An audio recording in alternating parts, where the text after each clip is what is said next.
이상직, 전복민 의원 등 국회의원의 편법 증여와 이해 충돌 문제를 지속적으로 보도해왔습니다.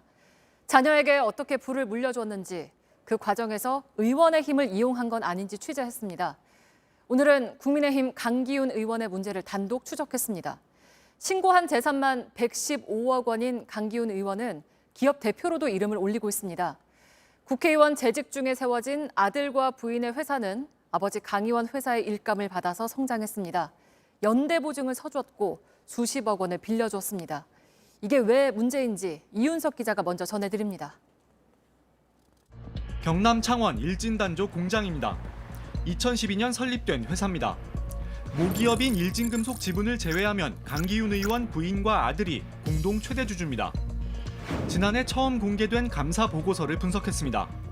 매출 약 54%가 일진금속이 준 일감에서 나왔습니다. 18억 원 규모의 연대 보증도 받고 있습니다. 이렇게 일감을 준 일진금속의 최대주주와 공동대표는 바로 강기훈 의원 부부입니다. 자회사가 만들어진 2012년은 국회의원에 당선된 해입니다. 회사 임원을 만나봤습니다. 일진금속과 일진단조 두 회사가 사실상 하나란 취지로 말합니다. 공장 관리하는 직원만 있고 일반인 관리 이런 거 이제 일진금속에서 다 만들어. 대기업이 아닌 중소기업이라 일감 몰아주기 규제 대상이 아니라고 설명합니다. 5% 되는 거를 밖으로 외주를 줄 수밖에 없는데 아무래도 뭐 자회사한테 주기가 우리가 좋잖아요. 서로가 유인이 되는 거니까. 회사 홈페이지엔 강 의원 이름이 공동대표이사로 걸려 있습니다. 국회의원은 겸직이 안 됩니다. 법인 등기부 등본을 살펴봤습니다. 경남 도의원 2번을 포함해 국회의원 재선 기간에도 계속 공동대표이사로 나옵니다. 그런데 결과적으론 불법이 아닙니다. 국회법상 휴직을 하면 겸직이 허용되기 때문입니다. 전문가들은 국회의원 이름을 회사 대표로 걸어놓는 것 자체가 이해충돌 소지가 있다고 지적합니다. 거래를 하는 카운터파트들 입장에서는 이분을 보고 계약을 성사를 한다라든지 이럴 가능성들이 있기 때문에 당연히 그 기업의 이익에 기여를 한다라고 봐야 되는 거죠. 강 의원 측은 회사 규모가 작고 이익을 내지 못해 일감 몰아주기 규제 대상이 아닐 뿐더러 편법 증여 목적이 아니라 거래처 기업의 요구에 따라 부득이 인수한 회사라고 해명했습니다. 세법상의 맹점들을 이용해서 이와 같은 어떤 증여가 이루어졌다라고 의심할 여지는 있는 거죠. 강 의원 측은 의원이 줄곧 회사 경영을 그만둘 준비를 해왔다며 아들이 지분을 취득할 때도 증여세를 납부했다고 말했습니다. JTBC 이윤석입니다. 이렇게 커온 아들과 부인의 회사는 아버지 강기훈 의원으로부터 다른 방식의 도움을 받기도 했습니다. 아버지 회사로부터 수십억 원을 빌려서 돈 한 푼 안 들이고 100억 원대 부동산을 산 겁니다. 이 땅을 사면서 중소기업 대출을 받은 것도 논란거리입니다. 전다빈 기자입니다.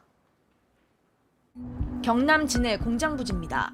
강기훈 의원 부인과 아들이 공동 최대주주인 일진단조는 2018년 약 100억 원을 들여 이곳의 땅을 샀습니다. 어디서 나온 돈인지 추적했습니다. 기업은행에서 기업 자금 대출 84억 원을 받고 모기업인 일진금속에서 29억 원을 빌렸습니다. 자기 돈 한 푼 안 들이고 100억 원대 땅을 산 겁니다. 그런데 이 땅은 강 의원의 공직재산 신고 목록엔 없습니다. 법인 이름으로 샀기 때문입니다. 사각지대가 있을 수밖에 없는 거죠. 자산으로 잡힌 금액 100억과 부채로 잡힌 금액 100억이 일치하기 때문에 마치 아들이 그리고 배우자가 소유하고 있는 부는 0으로 나타나 버리거든요. 그런데 중소기업 대출로 산 이곳, 경영에 꼭 필요했던 땅일까? 일진단조가 매입한 땅에서 차로 15분 거리엔 부산 진해 경제특구가 만들어지고 있습니다. 부산 제2신항도 공사 중입니다. 호재가 많은 땅입니다. 지금 신항 이쪽에 물류 같은 게 들어오면은 물류센터라든지 지금 이쪽에 센터가 2개 들어왔거든요, 큰 게.